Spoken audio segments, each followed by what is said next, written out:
everybody, and welcome to another episode of Talking with Friends. I am Josh Shernoff, and these are my friends. First, my brother, Mr. Fred Shernoff. Fred, welcome back to the show. Hello. Directly below you is one very special Matt Mangol. Mangol, welcome. How are you? I am doing fantastic. Great to be here, guy. To your right, below me, is Calvin Tan. Calvin Tan. Man, good to be here, man. So, all right. So Calvin Tan is, Calvin's here. Looks like he's been caught mid-Donnie right now. But that's okay. He's doing fine. Yeah, Calvin's traveling right now. Was supposed to be back here, or at least letting us know if he was going to be late or not. That man has done neither. Upside down, everybody. He's in the upside down. So he's in the upside down. Prayers. Freaking Demogorgons. Yeah, we're thinking about him right now. So, welcome everybody. Today, here's a fun thing. Remember Talking with Friends used to be about the TWF and all the wrestling stuff we used to do, and then we were like, okay, we're done with that. We did it. Well, today, as we record this on June 9th, it is the 15th anniversary of TWF Returns. That, to refresh your memory, is the night that superstar Rocky Styles defended the TWF World Championship against Mangol with Lee Harrison Styles on commentary. So, and Calvin Tan, I don't think was there. So I think this is perfect. And 15 years ago was my final professional wrestling match. Yes. Yes, it was. And Matt Mangol, if you can show off your shirt to those watching on Fight right now, little House Sagan action. Today is also the 15th anniversary of Dave Sagan's first match ever. So never really put two and two together, the fact that you retired the day he debuted at the same show. Interesting. Man, so 15 years ago. Does it feel like 15 years? Yeah. Some days it does and some days it doesn't, right? It doesn't feel like 15 years to me. Like it feels like 10. And I know we're nitpicking, but it feels like 10. You know what I mean? Yeah. Like it's crazy. But I have right over here in my office, I actually have my gear hanging up, my blue tights that I actually wore for the first time that night. It's what I wore all through my run in OVW, except for when it was in the wash, and then I wore my black ones. But yeah, so just wanted to acknowledge that. I'm sorry? How long did it take you to do your wash? I used to, when I was living in Kentucky, we had to send our wash out. We didn't have like a communal washer or dryer or anything. So you had to actually put your stuff into a bag with your apartment number written on the bag. And you had to walk it. For me, it was just right across the street, right across the driveway. But for other people, it was some people would actually drive it over because it was a pretty big thing. I just lived right across from the office. But you would take it and drop it off on a specific day, and they would do your wash. And I just kind of like hoped for the best. I'm like, I guess they can wash my tights. And I just threw them in there one day, and they came back in good condition. So I was like, well, this works. Well, there are a lot of wrestlers in that complex. Yeah, so I figured, that's what I thought. I'm like, I can't be the first one. Everyone lived there. So they either lived there or one right next door to it. So yeah, but I would send them off. But what would happen sometimes, because listen, if you're sweating or what, like sometimes, look, we'd Febreze back in the day, you give it a little wash in the sink to kind of keep you going. But there were some days where you're like, all right, man, these just really, I've worn these for like 2 weeks straight. And yeah, I'm washing, I'm not Vadering it. I'm actually washing them in my apartment and stuff. But I'd be like, okay, let's send these out. And I think I'm going to wear my black tights for this next one. And I did, but not that often because they really sucked. It was the people who made, I forget what they were called. Matt, do you remember who made that gear? You never got any gear from them, did you? Is that Easy Money? No, Easy Money made our gear. Easy Money of ECW fame. Yeah. He made your like pleather pants and your singlet. Pants, which he said he couldn't do the Kevin Nash style because he couldn't. It had to be the big too little material. So instead, I had the fucking Morad. Yeah, I'm not doing Morad anymore. I don't have time to edit. It's just this is just rated R now, guys. Anyway, we'll refer to it as Mo Rod then. So, I had the Mo Rodded Tajiri pants, which, look, mind you, were comfortable. Just saying, but I would have preferred the Kevin Nash style. But so you had yours from Easy Money. Easy Money also made my 2003 era blue tights that had like the star and the S, but also had the little gimmicks on the side. Fun fact: Dave Sagan wore the pants without the superstar stuff on top for a while, not for his first match. His first match, he wore jeans. Why? Because the people who did a horrible job on my gear, also where they did like it looked like they did a great job on the S for the tights, but then the kick pads looked like they were like put through like a lava lamp. It was terrible. It just didn't look right. And the person was like, "Oh, my back is hurting and it's tough for me to do this." And I'm like, "Okay, I don't know what to do with that." But I was polite and gave a whole lot of like, "Hey, you know what? It's fine if you can just, do your best," which if you saw what I have mounted up there, I have the gauntlet gimmicks that I wore. Right. That were blue. I had the blue with blue and I had the black with black, except for the first show, they sent me the black gauntlets and the blue tights and didn't send the blue gauntlets or the black tights. They rushed it to get it out there, and the gauntlets show up and I go, "What the hell is this?" It's like the elastic like drawstring thing, and it's all that. I had asked for like Shawn Michaels-esque spandex gloves, and they gave me these gauntlets, which were so uncomfortable. I remember, Matt, I tried to chop you, and there was like no sound because I had a giant thing like wrapped around my hand that like kept it from even like any part touching. It was horrible. Dave Sagan ordered gear from them, but it didn't get there in time. Because while I was like pleading with them, going like, "I'll pay a rush thing. Can you please just get it, whatever?" Dave was cursing them off and sending them, nasty emails. So he got his much, much later. He was a very young man. Wait a minute. Hold on. Look who's here. He's about to show up. Put it on the screen. Where? Nope, that's not him. Hold on. Wait a minute. Wait, we almost got him. And there he is. All right. Hey, handsome. What's happening? Oh, boy. Man, Calvin Tan answering the question, how many Rubik's Cubes does one person need to have?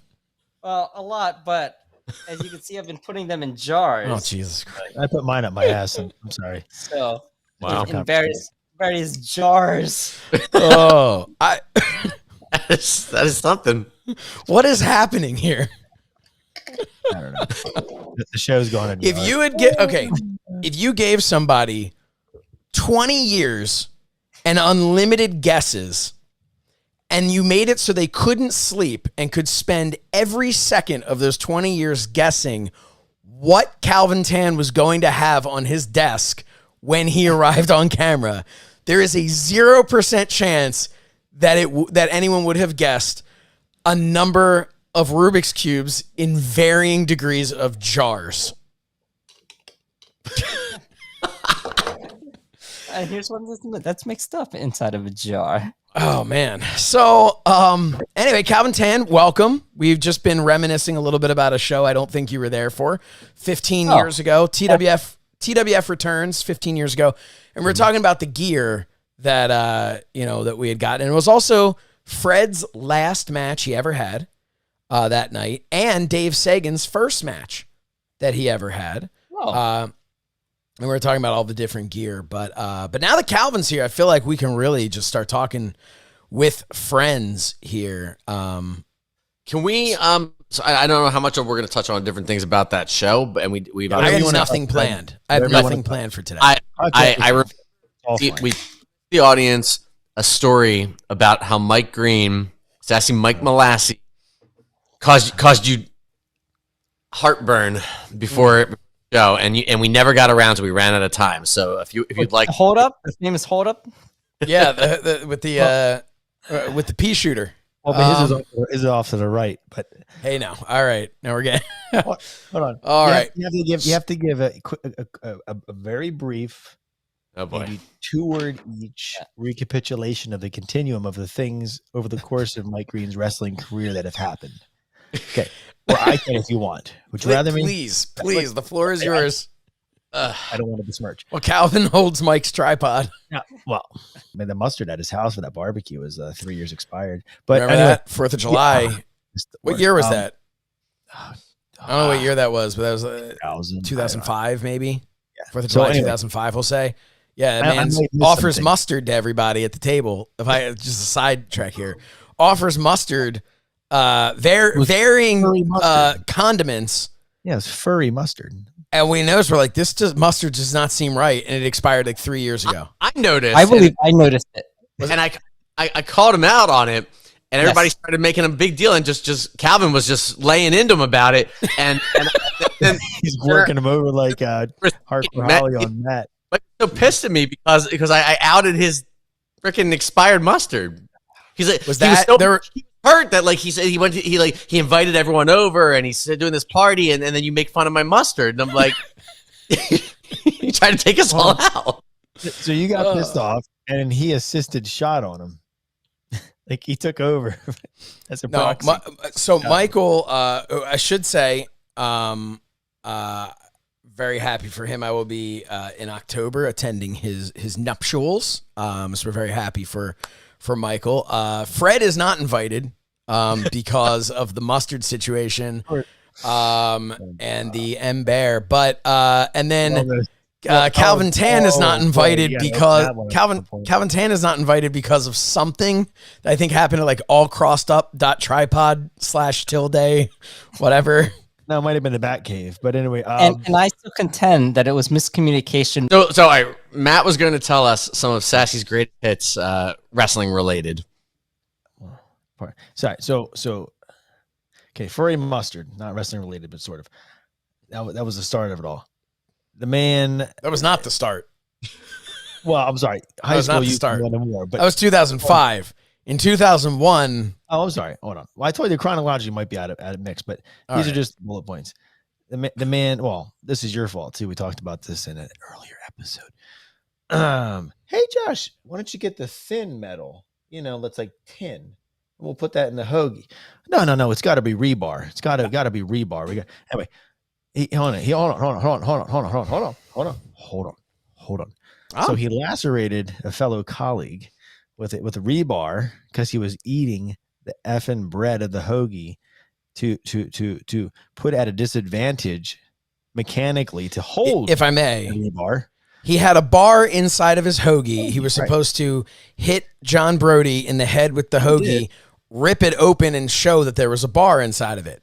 I wanted him to Triple H sledgehammer him, where he hits Brody with the back of his hand, and there's no risk, or he even just kind of slides and grazes him on the side. Glaze raises him on the side, and I wanted to, wanted it to be like that. Brody insisted that he hit him over the head. I caught them talking about that and said, "No, guys, please do not do that. Do it this way with a 0% chance of Brody getting hurt." Right. Brody then said, "Nah, you're going to hit me over the head." He got opened up, yeah. But Mike spent the entire time with that Amoroso roll, just picking at it. So when he went back with the hoagie, the top wasn't connected anymore and flew off, and he just hit him straight in the head. But that was about 3 years after the wild Samoan drywall situation. I didn't break the drywall. I didn't break the drywall. And you go back to the video footage. You play it, Mike. Your ass went in the. I don't know if we ever talked about that before. Did we? We must have. Did not. So we were up one of the few times we went up to Afa's place, the Wild Samoan Training Center in Allentown, and we were working. The year 2000. This was, I believe, actually. I don't know if we were working. 2000.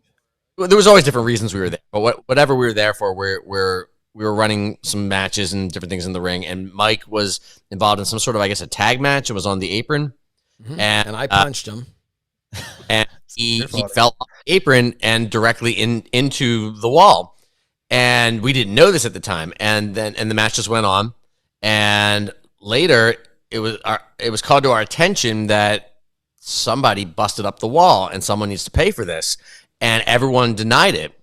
But when we reviewed the tape, you rewound the tape, Mike is seen falling straight back into the wall, like comes out of the impact, looks over his shoulder, turns the head, sees that he has left quite a dent in the drywall, and then just goes back into the match.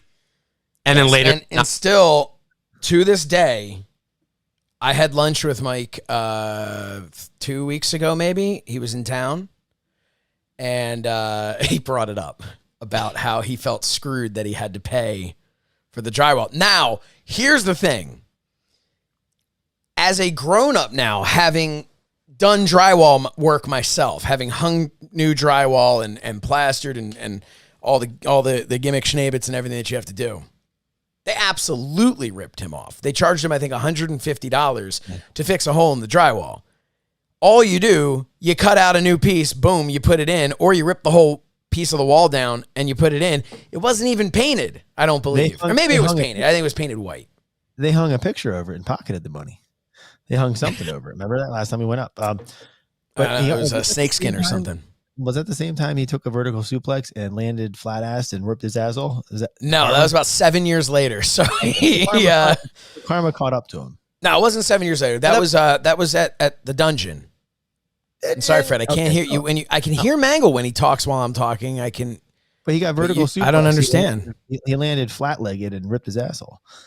He did. Yeah, he just landed right down really hard and he tore his ass. But yeah, so Mike Green held me up. He's got quite the history. So here's what happened with the show. Okay. We wanted Mike to do commentary. We had these fond memories of the TWF at its best, which was in 2002, which had Sassy Mike Malassi and the gentleman caller Phil May at the call. And this time we decided we were going to throw Fred in there. Lee Harrison Styles was going to do commentary, kind of to steer the ship in a way. And since Phil was getting a little older, couldn't really drive at night, and and Mike Green was off his rocker, so we decided Fred will make sure that we don't have any New Year's resolution situations. Did we going into it that the commentary was a work that we were going to dub it in later, or there's that after we figured out? No, that was commentary was not a work. That was another show. Because I actually have the recording of it. It was actually in there. It was just really bad. Audio was always an issue for us. Still is for you, Fred. So long story short, we really wanted Mike to come out there because we wanted to kick off the show by announcing out your guest, people, and Sassy Mike Malassi's music would hit and the crowd would go crazy. And in fairness, the crowd did, but it was a very small crowd, and it was all like people who were like friends and family and stuff. But we really wanted that. But Mike he was in a different place in his life. He was living in New York. He was working as a page for NBC. He didn't have his heart in it. He didn't want to be a part of it. He didn't want to wrestle anymore. He didn't even want to wrestle at the end in 2003, and we had to like beg him to do that one match. Was he burned out? I think he was burnt. Yeah, he was, I don't know. He wasn't the happy-go-lucky Sassy Malassi that he was before. But he agreed to do it. He said he would do it, and we knew that he was going to do it one time. And our whole game plan for the show was Mangol was going to get injured in the match with me, and Mangol would end up doing commentary along with Fred because we knew we had Phil May for this one-off, because Phil also was, just kind of doing this as a favor and a throwback to before. So the day of the show, I'm walking through Shop and Bag in Dresher, Pennsylvania. You go down Lime Kiln Pike, right? And anyway, so I'm at Shop and Bag, which now Bill Apter always refers to Shop and Bag as Shop and Brag, because he says that's where you see all the women bragging about their children or bragging about this or whatever, and they're all conversing. So that popped in my head. But anyway, Shop and brag T-shirt, Pro Wrestling Tees.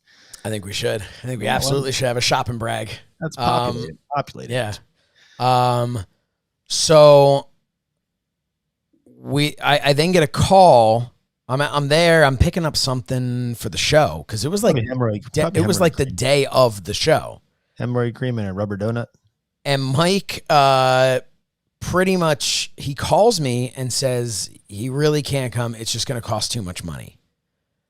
It was going to cost him like $100 to take the train or something, which is not true. But yeah, it pretty much he held me up for. He really didn't want to come. He gave a bunch of different excuses. The reality is he just didn't want to come, and I ended up giving him like an extra $100. I think, right? He was coming from New York City. Mm-hmm. Yeah. And I think the end of the day, he just didn't want to. He didn't want to make the trip. And that's it. So he held me up for the money, and we paid him, and he showed up as only he could. And he, I saw him in the parking lot, like outside of the place, and I was getting like I had all my gear and whatever, and I had to come back as Punch Fresh, and I had to kind of reinvent the costume and it was a similar look of from before, but with these MMA pants, sort of. I don't know what exactly they were, and boxing. Pardon me, they were like a Muay Thai, like Well, no, they were like long. Yeah, the hell knows? We got a title boxing. They were great. I love them. But I got MMA gloves, and I got a mouth guard because I thought it would be a cool look. I don't know if Angle was doing that yet. I don't know, but I just had this Angle started doing that in 2006. Yeah, so no, probably based on that. I just thought it would look kind of badass, and I was trying to set myself apart from. I don't know if it was just the Angle thing. You were very much Rocky Balboa had come out.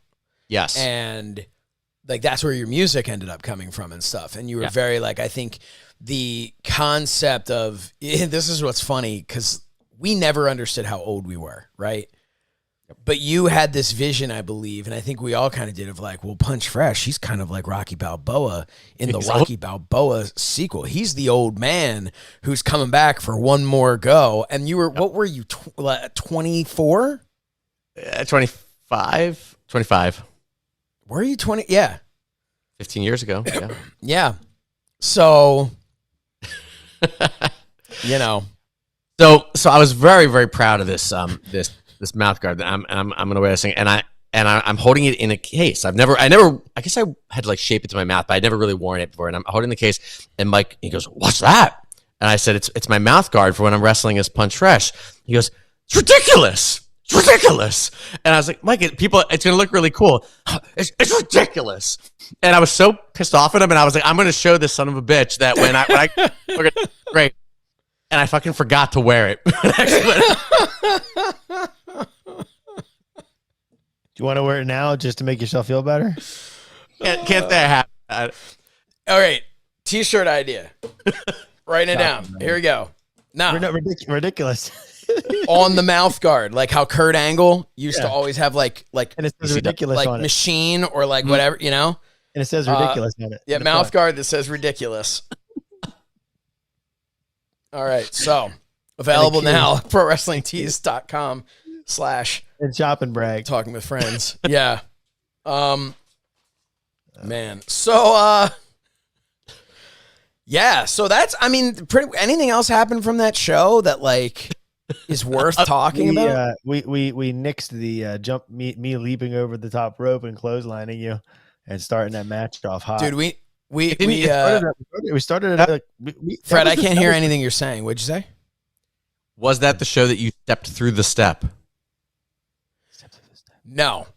So this one started off Mangol came running down, and I went to like reach over him in the ropes, and he got me in the midsection, and then I went in and we went fisticuffs right off the bat. It was the spinning high knee, how it's supposed to be done. You were supposed to, run down the ramp and dive over with a clothesline. And that was an audible call at the last second there. Even though I could make it across, my problem is if the placement of yourself or whoever is not in position, I'm gonna end up being a lawn dart, and it's over. So I'm like, No, so the thing is also, if you remember from that night, and of course you can go back here on Fight TV and check out Josh, in the archives. All due respect, I was playing volleyball anyway. Remember one of the people, the message boards? Oh, there was like a volleyball player. What? Oh, Josh, you wanted to the people on the message boards. Did I want to mention the people on the message boards? Yeah, you Carol. have to, because people don't understand. Carol. Haggard. Another T-shirt. Haggard. Haggard. Carol was this ring rat person. I don't know what, she took pictures and put them in a friend of Kevin Keenan, I believe. She's a friend. Yeah, well, yeah, which isn't creepy at all that she was like 56 and Kevin was like 13, but you know, but she would like follow people around or whatever, and then she somehow locked in with Rebel, and the only thing I remember a picture of this lady, what? Carol. Put on Castlevania on Nintendo. Go into the mansion, and one of those little things that kind of comes by with the white sheet on, and they're with the blonde hair. That's Carol.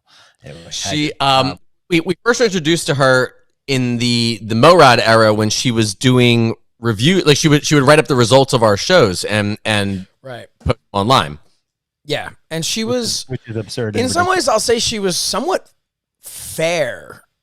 Like, she didn't tear us apart as much as she could have. So to be fair to her, and she also so she ended up working with Rebel, and all you'd hear all the time, Rebel would be like saying something, you know, and then she'd go, crystal meth, Rebel. Meth. Yeah, crystal meth, peeing on a school wall. Yeah, racist, terrible human being. Worst. Yeah. But anyway, yeah. So Carol was she was. Clarify that this is the Rockin' Rebel we're talking about. The Rockin' Rebel, not Rebel from Ad Free Shows, who we love, is wonderful, and yes, she's fantastic, and no, we're talking about the Rockin' Rebel, which is a human bowel movement. Yeah, a human steaming pile of bowel movement, like the bowel movement in Jurassic Park. Yeah, the first one. But yeah, so after 30 minutes of talking about this, yes. You guys want to talk about what's going on in wrestling today? But before we do that, you want to talk about our great sponsor? Sure. Well, why don't we go to this nice commercial from our great sponsor?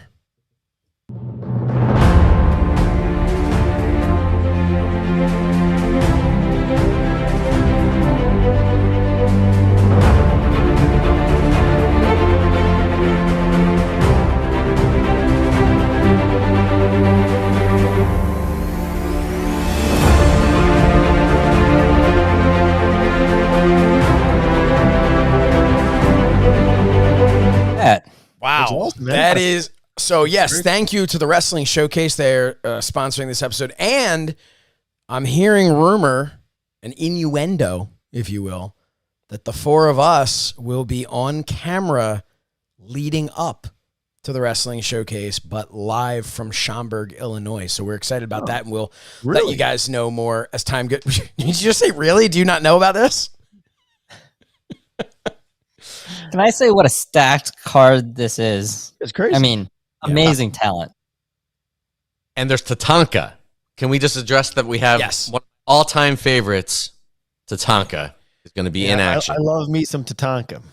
So Cardona has been harassing him on social media for a little bit. Unprovoked, too. Unprovoked harassment, I believe, is how it was referred to by Tatanka.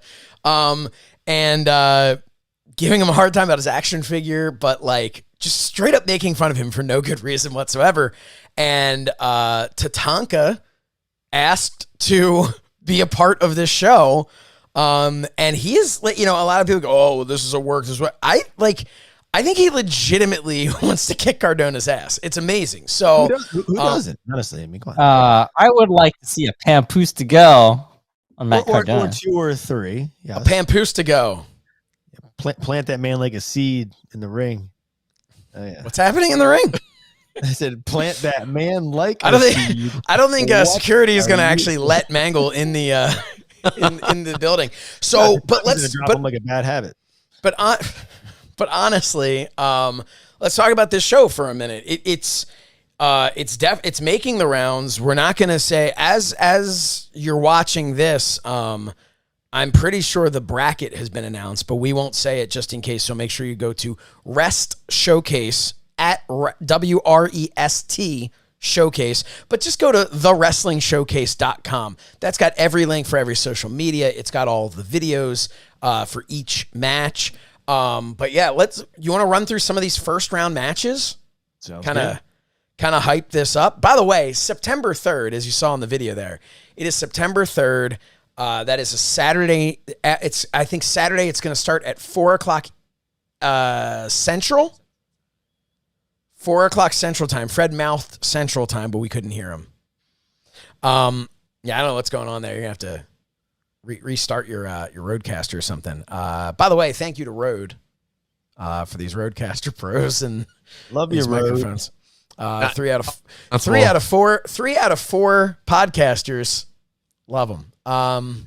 This is actually my way of angling for their new 2.0 they just announced. Did they really? Yeah. Wow. Great. Maybe they'll just send us a bunch more free 1.0s. Hey. Right? Like, that would be great. No, so let's talk about it. So we've got one match right off the bat. Killer Cross versus Tony Nese. He is going to be accompanied to the ring by Smart Mark Sterling. Killer Cross will be accompanied by Scarlett Bordeaux. Guys, what are your thoughts on this? Well, let's not forget Smart Mark on the outside. This is true. That's the question. Yeah. Yeah. No, I'm excited for that match. Fred, good, Fred. What? No, Matt. Matt, please. No, look. Cross is cross. Man's got his stuff together and knows what he wants to do and how he's going to do it, and before the other person does. However, Nese, that man can bounce all over the place. I respect the fitness levels of both these individuals, and the talent levels of these individuals. You have Nese that can go acrobatic, Cross that can go even darker. You got Scarlett. Look, Smart Mark. He decides he wants to do something. Scarlett can. I feel like Scarlett's going to kick his ass. That's pretty much the thing. So that's it. Like, Calvin makes a great point. You got Smart Mark out there, but I honestly, and I'm sorry, Mark, but many factors. But yeah, if I had to choose between Scarlett and Mark, I think no matter what the choice, what we're talking about, I think I'm going to go with Scarlett. But Fred, what do you think? No, I think I agree, and I think as Cross and Scarlett have said, when the two of them are together, he wins. This is true. I'm sure there's somebody out there that can look up the statistics of that. But I think what she was referencing was his time in WWE on the main roster. They brought him up. He was just so over and had this great presence on NXT, and they brought him up to Raw, and it just did not work, and they didn't bring her with, and they just didn't have that package. And I think maybe he lost some of the confidence when he was up there and from that. But God, if you've seen him working, he's been working the indies and now having an opportunity to work a big show like this, as he said, like, this is what he lives for. He loves shows like this. And that's really, in general, like, this is not an indie show. This is a collection of the absolute best that are on the scene right now. And some people go, the absolute best, and Tatanka. Dude, you have no idea. Tatanka is still in incredible shape, and that, to me, is kind of the match I'm maybe most interested in, and one of the reasons is because Cardona's hurt, but, he spoke to Nick Hausman of Wrestling Inc., and he was pretty much said, like, if I'm reading between the lines, what he said was that he's always ready. He's always ready with a plan B and a plan C and a plan D and all the way to a plan Z. And so, to me, I don't know that he's necessarily saying he's going to be ready to actually wrestle, but I feel like he's got something in the back of his mind. I don't know if it's going to be a replacement. I don't know that he gets to choose his replacement. That's something we kind of have to wait and see how that works out. But, you see he's already back in the gym. His arm's in a sling, but he's working out the other arm. I feel like there's a chance that even if he's not cleared to wrestle, that I could still see him and Tatanka, eye to eye at some point and something happening. So I'm pumped for that. Yeah. And I can tell all of you are as well. I can't talk for anybody. I gotta say. No, I'm psyched for that too. We ran into Tatanka years ago in Waukesha, Wisconsin. And now we get to be there in Schaumburg, Illinois. From awesome. Where was it in Wisconsin? Waukesha, Wisconsin. From Waukesha, Wisconsin to Schaumburg, Illinois. There you go. We get to be there. And again, I don't know if we're doing it the day of the show or the day before the show, but we're going to be there. And the most important thing is that we will be down for breakfast the next morning to see Tatanka and his pancakes. That man is a pancake destroyer. Can't guarantee he's going to hit a flapjack in the ring.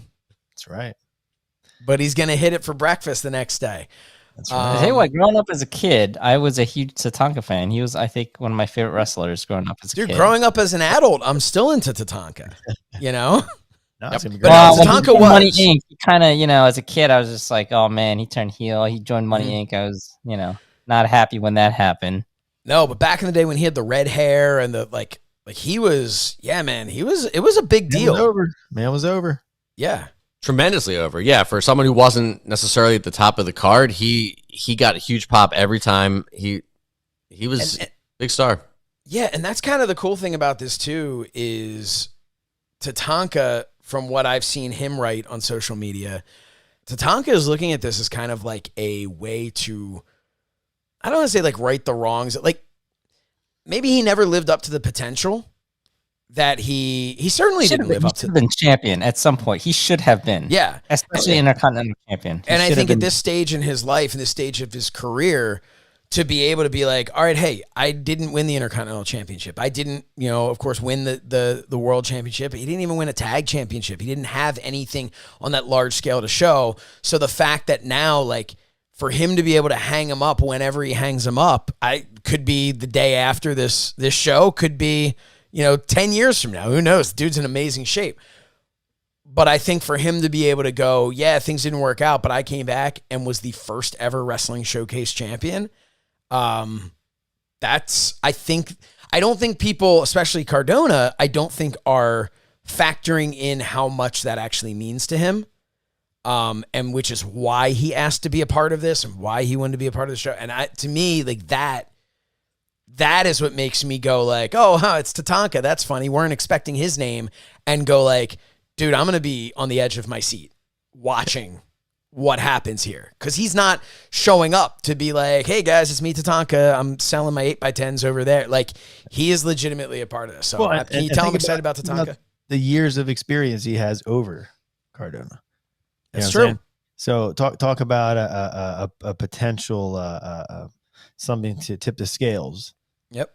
To coin a phrase that's been used many times, man's forgotten more than Cardona's learned. You know what I mean? So yeah, possibly. So I don't know. It remains to be seen, but all it takes is 3 seconds. This is true. Or 10 seconds if it's a count out. So we talked about Cross and Nice. We talked about Tatanka and Cardona, I guess. We'll see what happens. We also have, I think as far as first round matches, this is the one I'm like really pumped about. Steve Macklin versus Jacob Fatu. You want to talk about big meaty man slapping meat. Yeah, well, as Fred just tried to say, first time ever. Yeah. Steve Macklin, Jacob Fatu. And the interesting thing about that is, so Calvin Tan and I, and this ties into Rich Swann, who Fred mentioned earlier, and then I mentioned the showcase, but we'll get back to Swann, who's in this tournament as well. But Calvin and I were Rich Swann's guests to a MLW show. I want to say I was doing maybe the after chat at the time. I wasn't with Fight yet. Because I know we got in because Rich Swann got us in. The 2300 arena, the ECW arena. And that was the first time Calvin and I ever saw Jacob Fatu. And we legitimately turned to each other like, holy shit. A Samoan hit the ring and it was like, oh my gosh. Yeah. What am I seeing? This is amazing. Yeah. I remember I tweeted it out at Court Bauer, and he responded, that was how much, I felt like I instantly had to tell the world, dude, this guy's amazing. It is. Yes, Fred. I don't want to. You have to raise your hand. That's good. Raise your hand and then we call on you. That's fine. No, I was going to confirm that from the time you guys went to that show, and obviously you've interacted with him multiple times since and all, but continuously from that point, both Josh and Calvin have talked up Jacob Fatu, and like just continue. You don't understand how good this guy is. Since then he became MLW World Champion, which I mean he's not currently. Wasn't he like the longest reigning? Yeah, I think so. And if he wasn't, he was champion for a very long time. But he dude. So inside baseball. He's my pick to win this whole thing. That's the Mullen Werewolf. That's a tough He's my one. favorite. That's a tough. He might be my favorite. Maybe to actually watch. That's the thing. Listen, what a good problem to have that I'm looking at everybody in the tournament and going, I don't know if even Jacob Fatu could win the whole thing. It's that really speaks to the quality of the tournament. The idea of being able just to watch him theoretically wrestle 3 times in a night. That's the thing too. We're talking about this match. We totally put him over and haven't put Steve Macklin over, who is a force. I mean, the dude just beat, I'm trying to think who he beat, Jay White and, I'm trying to think who else it was, but he's cleaning up in Impact Wrestling, and they've got people from New Japan showing up and he's whooping their ass too. Steve Macklin is a monster. You do not want to mess with that guy. Yes, Fred. I know I don't want to kind of talk about Steve Macklin because he deserves a little time. Yeah, I'm gonna call him real quick and just tell him that you're. Say, Steve, I was trying to put you over, and Fred raised his hand. I'm not saying it's all about Jacob Fatu, but I just want to say for anyone who doesn't know, because at the time that you guys first started talking about him, I was not that familiar with him, and he's clearly part of the Samoan lineage of Roman Reigns. Samoan dynasty. Can we say for anyone watching this who isn't familiar with what the direct connection is, how he fits into that family? His father is the Tonga Kid. So his uncle is Rikishi, right? If I'm getting that correctly. I know the Usos and Roman Reigns and all that, they're his cousins. I'm pretty sure first cousins. Yeah. So, dude, his dad's the Tonga Kid. Yeah. You know what I mean? It's the guy is legitimate, from the Samoan dynasty. He's not he's not like a guy who's he's a third cousin twice removed but he's Samoan, so we'll just kind of, he's actually a part of it. But no, but so what I'm saying is Steve Macklin, so your first thought is, all right, well, Jacob Fatu is winning the whole thing. And then you go, okay, well, Steve Macklin. You go, oh, well, Steve Macklin, he's probably going to win the whole thing. And then you go, well, shit, it's not going to. They're wrestling in the first round. Only one of those guys is going to wrestle more than once. That is a guarantee. Only one of them is going to wrestle more than once. So that right off the bat kind of and we've talked about before, I think, I don't know if we ever talked about it on air or not, but I know Fred, you and I, we loved the King of the Ring back in the day. Sure. And that was the thing. You'd look at it and you would think to yourself, it's whoever it is, you take these two people and you go oh, well, obviously they're at least getting to the second round. Well, but if you've got 8 people who obviously are at least getting to the second round, well, there you go. You have no idea what's going to happen. And that brings us to our final match, which is Rich Swann, my good personal friend Rich Swann, who I defeated in his first match, my last match. But Rich Swann against a gentleman of many names, most recently Johnny Elite, will be going by the name of Johnny Showcase. The former John Morrison. He is going to be a part of this tournament, which again, now you're talking about who else? Oh, well, multi-time WWE Tag Team Champion, former Impact Champion, former Intercontinental Champion, former ECW, WWE CW champion, I think, right? Yes. And man, just how many other titles has he held in AAA? This is and that's why I keep coming back. Like, this isn't like an indie show. Like, do not miss this, is what I'm saying. Do not miss this show because it is the first. And trust me, 10 years from now, you're going to want to say, well, yeah, I was at the first one, or at least I watched it on Fight. So I don't think the Wrestling Showcase was expecting us to go this deep into it with them as our sponsors. We never did this for Manscaped. Well, irony is we're balls deep, so I don't know what we're supposed to do. And thanks to manscaped.com, promo code TWF. What were we saying, Calvin? It's just such a stacked card. It's hard not to talk about it. Yeah. Each wrestler involved, right? Because it's, I mean, and then any one of those guys. And then we also have women's matches. We know there's going to be women's matches, but we know Taya Valkyrie has been announced to be a part of it. We know who else has been Deonna Purrazzo, the Virtuosa. And we know Scarlett's going to, at least she's been advertised. So she was advertised as in Killer Cross's Corner, but we don't know if she's going to be wrestling or if she's going to be just, accompanying him to the ring to beat up Smart Mark. But then we also saw an interesting thing, little interesting thing here. Saw a picture online of some flyers that were going around at a recent WWE event in Chicago. And those flyers had a person on there that has not actually been announced yet. Chelsea Green was on the flyer. So, I mean, it's like the old school WWF magazine, right?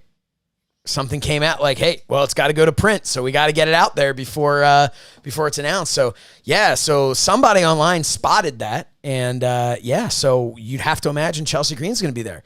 And if Chelsea Green's there, then you start to go, okay, well, that's 4 women that are going to be there. We don't know if Scarlett's wrestling or not. So if she's not wrestling, then that's 3 women. So what are we looking at from a match standpoint? Who's wrestling who? So that's exciting as well. So still more to find out.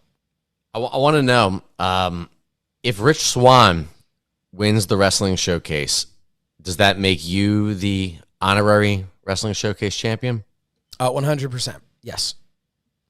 I think it goes without saying that if anyone wins the Wrestling Showcase, if Rich Swann has a victory over someone who has a victory over them, then I will more than likely display a replica championship of it in my office. So, yeah, definitely, 1,000%, yes. Wait, with a name like Johnny Showcase, how can he not win the tournament? So he's got to beat Rich Swann. So you automatically are not going to be Showcase. Now let's not get hasty. The thing is, though, you have to remember Johnny Showcase has named himself Johnny Showcase. That's I can't. Man's confident. Well, yeah, but I'm just saying, like, I can't call myself, Josh WrestleMania and be like, hey guys, I'm gonna main event tonight. Like just because he's confident, but just because he named himself after the show doesn't guarantee he's gonna win.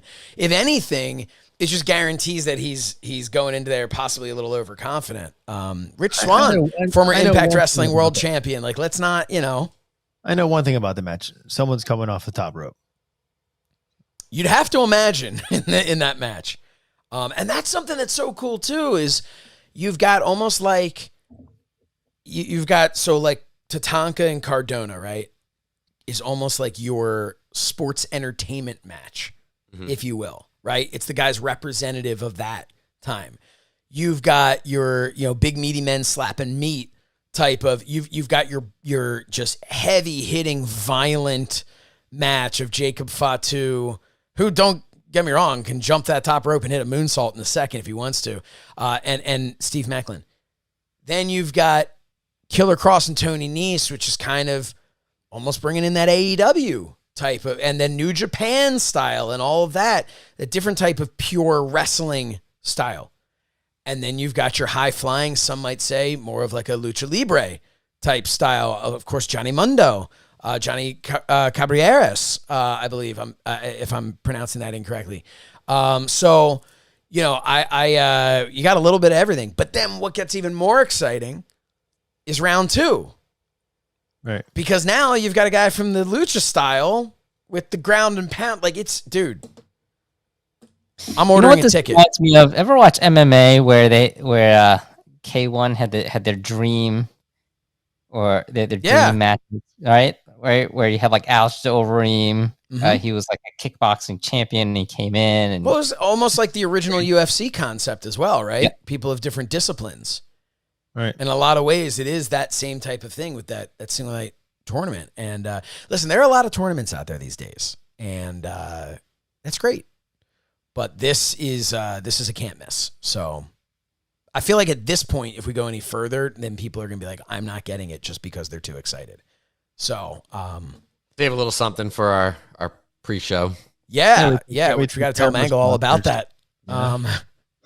But yeah, so hey, before we wrap things up, because Calvin was late, so kind of late. You know, what's that?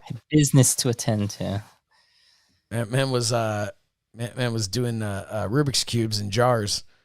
Can we talk for a second about just we mentioned Cardona's injury. Been a lot of injuries going on in wrestling, and somebody pointed out that like there's some sort of curse on the photograph of that photograph when CM Punk won the world title, and it's CM Punk and Daniel Bryan as the heavyweight champion, CM Punk's WWE champion, and then you've got Zack Ryder is the U.S. champion, Cody Rhodes is the Intercontinental champion, and then on the bottom you've got Matt Sydal and Kofi Kingston as tag champions, and you've got Beth Phoenix as the Divas champion. Do you remember that photo?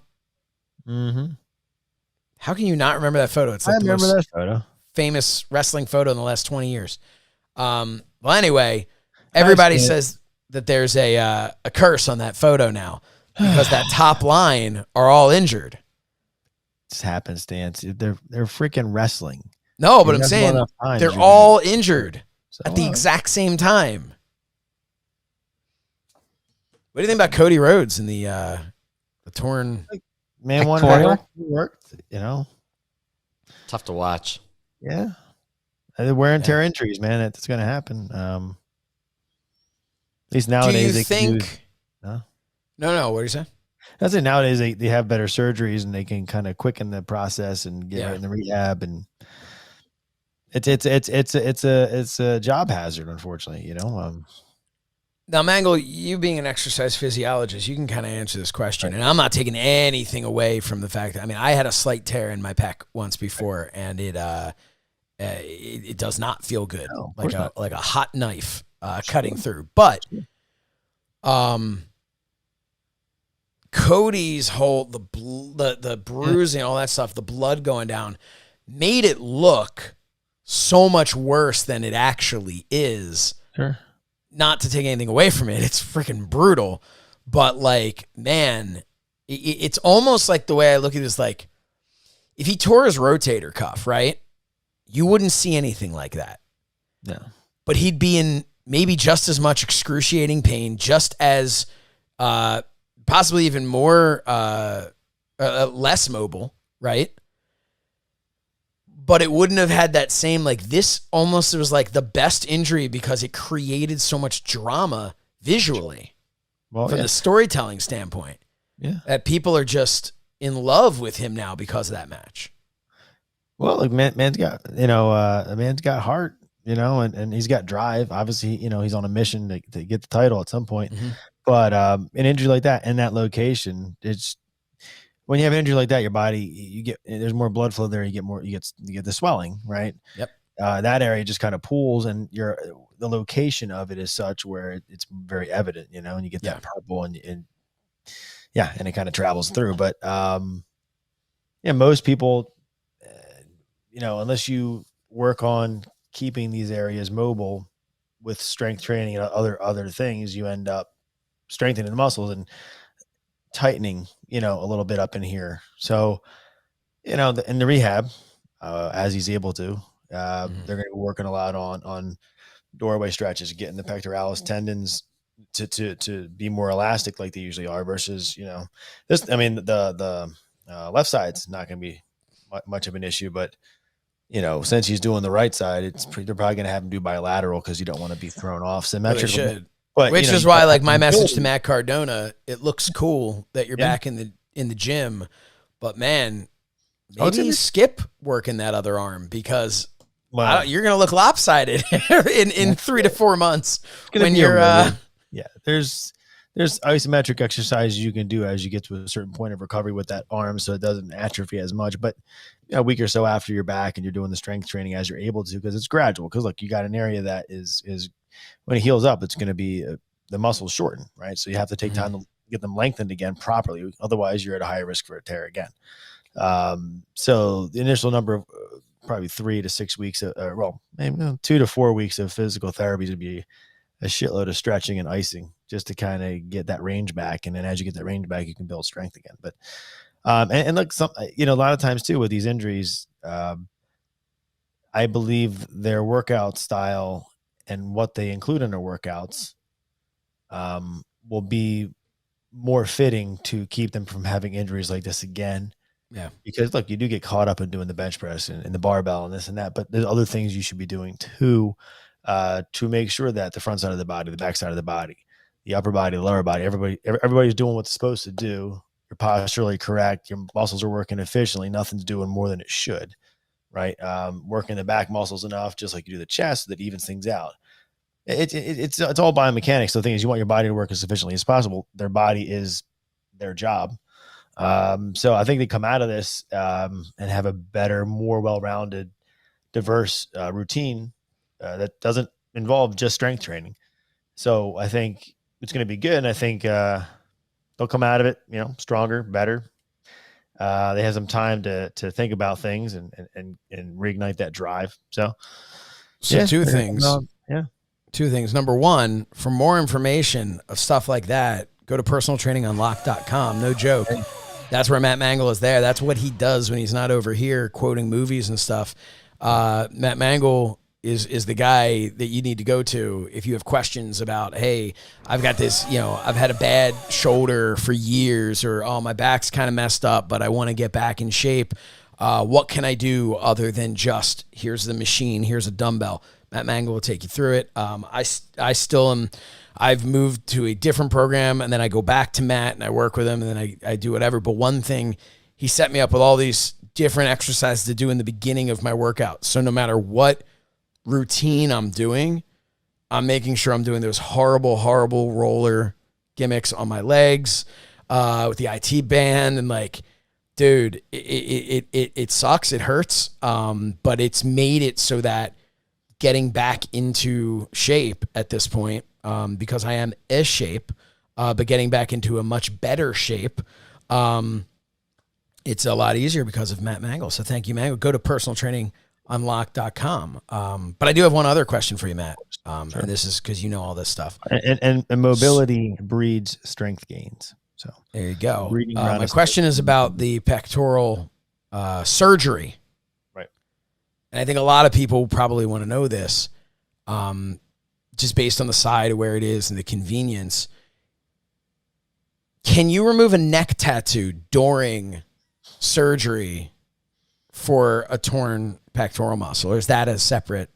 No, it's separate. It's separate. Could it accidentally happen where we're just kind of like, oh, well, all right, I guess we just won't put that back, right? Yeah, the man's I believe he trademarked that, right? So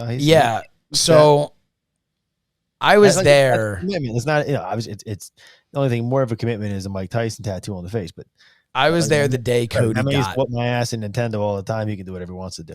I was there the day, I believe it was the day after Cody got the tattoo. Right. It was the first time anybody saw it. And he shows up backstage, and I was like, is that real? And he's like, yeah. And that was the first time I lied to Cody Rhodes. And I said, oh, dude, that's cool. I love Cody. Great guy. He can do whatever he wants to do. Of course he can do whatever he wants. I will say, if it were about 2 inches lower on his neck, I don't think it would bother me the same. It's because it comes up. If he grew a full beard, which I don't know if he can or not, but if he grew a full beard, it would like cover part of the tattoo. And that to me is now it's starting to become a face tattoo if you ever really look at it. But regardless, whatever. I wish him beard, you shave that area around the tattoo, it would stand out more. Speaking of Cody Rhodes, I think he is a good example. I know that a lot of people talked, and I guess us talked about when WWE released a bunch of talent that we thought, oh, why would they let this guy go? Why would they let this, this person go? He's a perfect example of letting a talent go, having them make a name for themselves, kind outside of revolutionizing the business, right?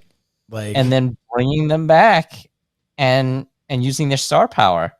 Maybe some guys do need to be let go to grow, and to turn into stars. Learn a new hold. Yeah, Cody never. I don't believe Cody ever would have reached this point had he stayed in WWE because he would have been working under the WWE vision of what Cody Rhodes could be. But what was tremendous, no matter how it came to pass, Stardust was great. I loved Stardust, and I missed that. Yeah. That I liked when he did the little cartwheel and the thing like that at WrestleMania when he came back. But I mean, like a guy like I bring his name up again, Killer Cross, right? Maybe they had to let him go. Let us find his way on the indie scene, become a big star, and then they'll just sign him again when he's ready. You know what a great way is to make them want to sign you again? Win the wrestling showcase. Well, he's got to beat, like he might have to go through Johnny Showcase. He might have to go through Jacob Fatu. He might have to go through Steve Macklin. He might have to go through Rich Swann. True. That's not going to happen. Tatanka. Takes a real man to beat Rich Swann. I'll tell you that much right now. He might have to go through. Hey, he might have to go through Tatanka. Like, seriously.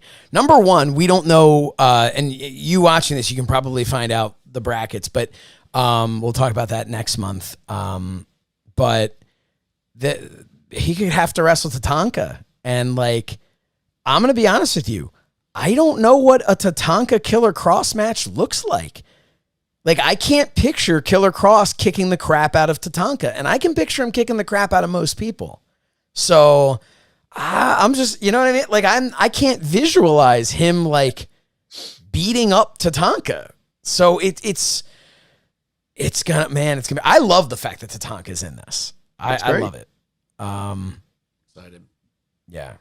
But yeah, so I guess that's it, guys. People will probably be like, why didn't you talk about MJF? Because what are we going to talk about? We don't know. Good promo. I will tell you, I was there backstage that weekend. I saw him Friday backstage at Rampage.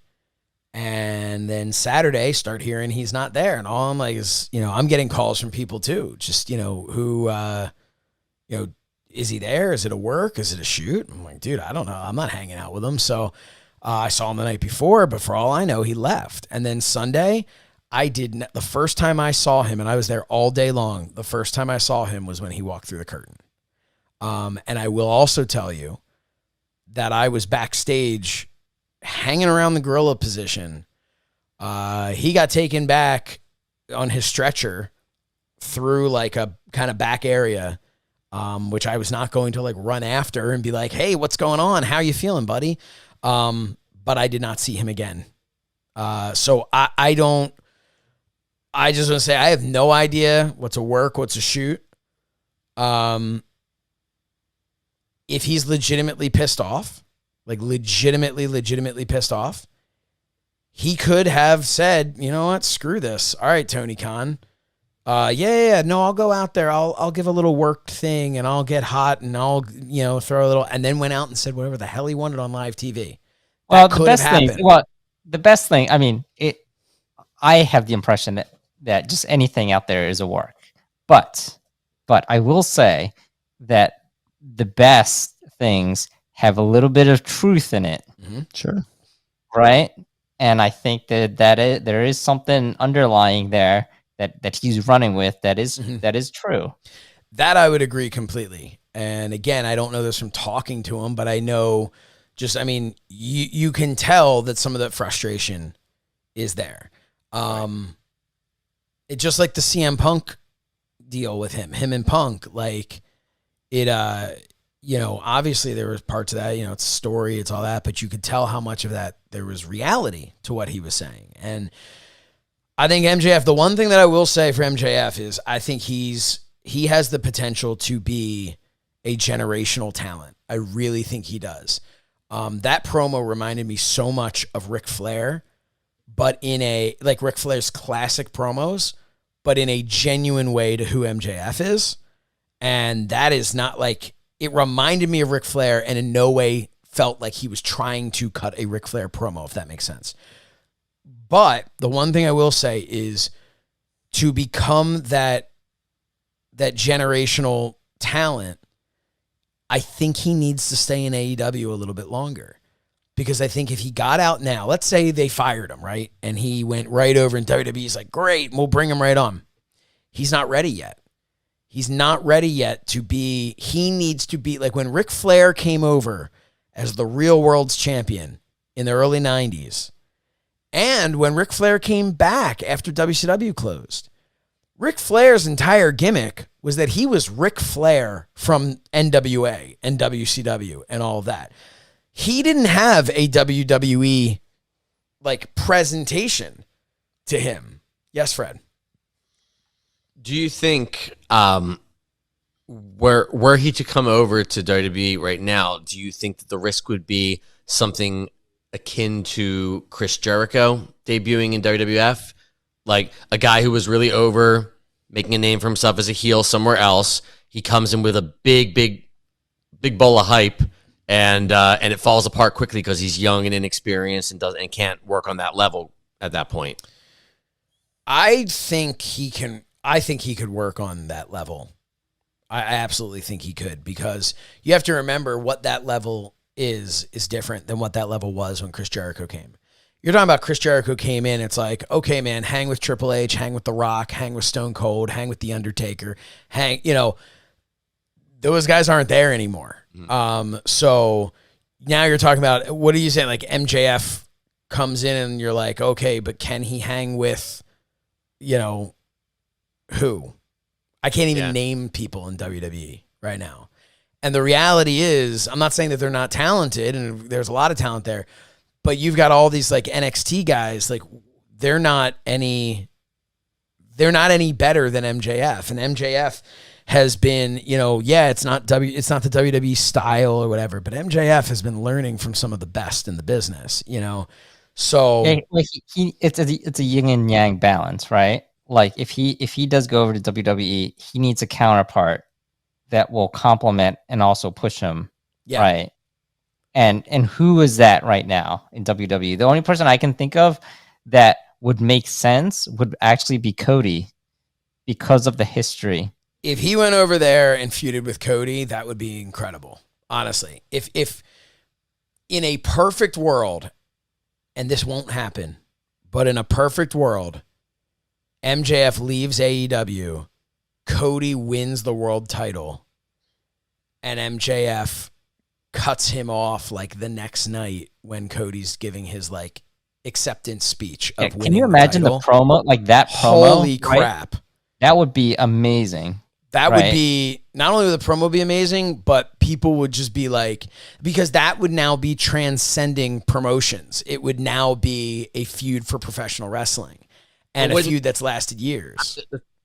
There's probably other reasons that wouldn't happen, I guess, but like contracts and things like that. Right. But wouldn't that be unlikely, because even though Cody is back and Cody is the Cody of the Indies and of AEW, but he basically says, like, I went some other places for a while to find myself and figure things out. Like they don't want him talking about all his various feuds in AEW and all that. So then you bring in, unless they've got the guy. Think about it. Does that make any difference? I'm saying at that point now the history is a history that was built in a different company that I'm not sure. Yeah, but they Cody acknowledge is history. AEW. Like when Cody came over, he is AEW Cody. He came over with the music. The fans knew it. Everyone knows this is Cody from AEW. Yeah. Well, He wasn't repackaged. But I'm this is just kind of a side branching conversation. But have we ever seen WWF or WWE acknowledge a feud, a history from another company? Like they acknowledge the success. Like certainly, like a big example would be like Sting comes in. They acknowledge, and obviously they own WCW and whatever. They acknowledge Sting was from somewhere else, but you didn't see them working Sting and Ric Flair and talking about that history and all that kind of stuff. You know, they're trying to. Yeah, but he could say you didn't make it in that other company. Like he can not say the company's name. Yeah, I mean, there's stuff they could do. Look, they've acknowledged Joe and AJ Styles, but not much, to be honest. Like it was like these guys have crossed paths all over the world, but now they're here in WWE. Like they never really acknowledged, you know. And I think there's a lot of that. I think Joe and Kurt Angle did not get the acknowledgement when they had their match on Raw. Like I don't think there was enough of an acknowledgement of that or anything really that Angle had done in TNA. That's my point. It's interesting. It's interesting to think about that, but I think MJF is. I don't think MJF re-signs with AEW when his contract's up. I think he's going to come back. I think he's going to do some stuff. I think he's going to probably get the belt on him at some point. You want the future WrestleManias, right? Mm-hmm. Cody wins the world title at WrestleMania. MJF comes in, cuts him off, which sets up the next WrestleMania for the entire year. Yeah, like that's look. You have two WrestleManias right there. I could see Cody and MJF main eventing a WrestleMania one day. I really could. I really had hoped we were going to see Joe and AJ Styles main event a WrestleMania one day, but I think they got the wrong Joe and the wrong AJ Styles. I think they're too old, and I also think their style was not one that WWE was ever going to see as the like WrestleMania main event. MJF is WWE like through and through. If you look at him, he is what he's just, I really think that there could be a lot of potential with him. I think an MJF versus, there are not a lot that you can get excited about nowadays, but an MJF and Randy Orton, an MJF and The Miz, like is a built-in feud there because people have compared him to The Miz and stuff. I think that there's just so much opportunity for something there, and maybe it'll happen, but I don't know what's going on with him now. And I think the reality is they're just kind of letting it sit for a while, and I think he's probably having legitimate issues, and I feel like they probably squashed those issues, or if they didn't, they pretty much were like, let's kick the can down the road a bit, and we'll deal with it, but why don't you take some time off? And so I don't know. Or he legitimately went backstage. I would have, I was happy to be there at the pay-per-view and at Rampage before in Vegas. Dude, I would have loved to have been standing in gorilla position when MJF came back after that. Like that would have been something I would have loved to have known. Did he come back and storm off? Probably did, to be honest with you. I wouldn't be surprised if he did, because every time I've seen him off camera, he's been in character. Yeah, I mean, I will tell you this, and the only reason I'm going to say this, I won't say anything that I ever see backstage or stuff like that, unless it's out there otherwise. And I've seen pictures, like the Owen Hart Foundation Facebook page, which, by the way, there's a nice picture of me and Dr. Martha Hart on the Owen Hart Facebook page.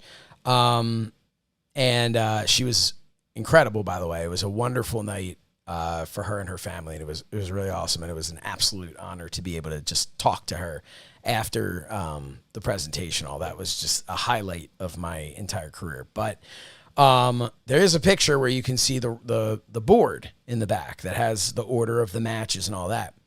And when I first got there that day, the one thing that jumped right out to me was Wardlow versus TBD. And, so then you start going like, are they working the boys? Are they doing this because of guys like me that are not employed by AEW, and because I easily could have called my good friend Dave Meltzer and said, hey, you know, they got MJF on the board, you know, he's obviously here. So, or was it TBD because Tony Khan was in a room with MJF, not sure whether or not MJF was going to wrestle? You know, like, so there's enough of it. I guarantee you when he came back, if there was probably yelling and him probably storming off, whether it was a work or not, you know, but it's just my guess on it. I just think that he's one of those old school guys, right? He is. From the old school guys. You're a heel, you stay a heel, dude, even out in the public. And that is not an easy thing. You know, having been a heel in the past, like it is not an easy thing unless you are a guy like MJF, who, like, I think MJF's a heel. He's just a real life heel. You know, I'm not saying that he is that all the time, but I think he is a real life heel, you know, and I think it's easy for him to be that way because I don't think he particularly cares for people. That's just my opinion. I could be wrong. Dennis Miller. Well, that's it, everybody. I don't know that we have anything else to talk about here. Not today. Not today. No, we ran the gamut. Yeah, I think so. An hour and 24 minutes. Did this show last longer than TWF Returns? Wasn't that a really short show? Didn't it like run way too? Dude, I have no. I think it ran really short or something. It felt like it was moving. You know, that's yeah. Well, hey, everybody, thank you so much for taking the time to join us here. Make sure to go to personaltrainingunlocked.com. Again, we talked about that. Follow us on social media. I'm at So Says Shernoff. Fred is at Frederick Shernoff. Calvin is at Underground Magi or Calvin Tan Magic, depending on where you are. And Matt Mangol is at Mangol Strength. Did I get them all right? Yeah, there's also at PT Unlocked and whatever. At PT Unlocked, yeah. All good. Did I not put you over enough? And and of course, never did in the ring. Check it. Well, listen, man. That's just, you got to give the fans what they want. Hey, you know what, Matt Mangol? Is it breaking news right now? Are you going to be a part of the wrestling showcase? Will you be in the ring? Oh, I don't know. Will you be bringing your gear just in case? I always bring my gear, sir. You have to. You never know. And I will be bringing my gear. By my gear, I mean a suit and a tie, because pancakes, you know what? Oh, Calvin Tan. Calvin Tan's working out over there. Hey, you never know. Fred's hopping on his trampoline. Yeah. 15 years. Been a while. 15 years. It's man, that's crazy. Yeah, it's time, Fred. It's time. Ric Flair's having his last match at StarCast. He's been out for how many years, right? And he's 73. You're just like that. You get me Vortex, and we'll talk. Well, talk to Vortex's wife. But that's the real battle you have to get through to get to Vortex. But I will say though, Vortex in better shape now than he ever was when he was in the ring. He's in tremendous shape. But yeah, so that's that. Also, of course, go to ProWrestlingTees.com/talkingwithfriends, at TWF show, at the TWF show on social media. So check that out. You don't want to miss it. And then of course, everybody go to thewrestlingshowcase.com right now. You have all the links you could possibly need right there. You're going to see, of course, the great sponsors of the Wrestling Showcase. You're going to see the matches. You're going to see the talent that's been announced that maybe doesn't even have a match announced yet. But that talent is on there. And then, of course, you know that you can actually buy your tickets right there. There's a link. You don't even have to click the link to go to Eventbrite. You can actually, from the website, buy your tickets if you're going to be in the Schaumburg, Illinois area. And if you are, Calvin Tan, tell them where to get some deep dish. Lou Malnati's deep dish. Lou Malnati's. I get it shipped overnighted here. It's so good. So fun fact, if you're looking at it going, well, you know, I don't know. What are the Talking with Friends guys going to be doing with the wrestling showcase. What role will they have? How will they be there? Well, one thing I can tell you for a fact is where we are going to be, I believe, Thursday night, and that is going to be getting ourselves some Illuminati pizza. Getting ourselves some Illuminati pizza. Yeah. Do we have to wear white when we go in there? It's a pizza cult. Oh God. Well, on that note, episode titled "Pizza Cult" is over, and over like Matt Mangol, Fred, myself, and Calvin's wrestling. 15 years ago, I had my back broke by Mr. Big Lou. Oh yeah, yo, it's Big Lou. Broke my shit. Yeah, it was the slowest run-in the history of wrestling. So go right now and go to thewrestlingshowcase.com. Order it on Fight. It's available for pre-order. Get your tickets now. And of course, there's going to be a wonderful meet and greet going on that day as well. And that is definitely where you're going to want to be between the hours of 10 and 1 local time. Oh, meet and greet. I didn't hear about this. You don't know about the meet and greet? It's for sale. You get to meet all the stars that are going to be there. All the stars. Everyone who is competing, or I guess even appearing, right? Because we don't know about Scarlett, but everyone who's competing or appearing at the wrestling showcase will be there for first. There is a 1 hour VIP meet and greet, which is a little bit more money, but it's half the people at that session. So you get to really spend some time hanging out with all the talent, and that's going to be a lot of fun.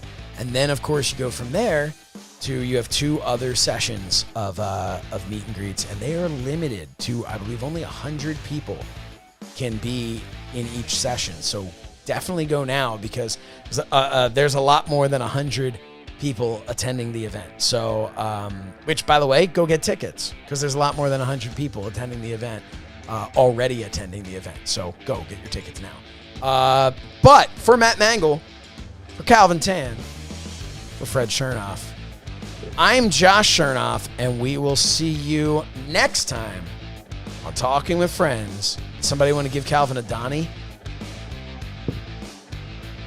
Oh, you got him. Bye now.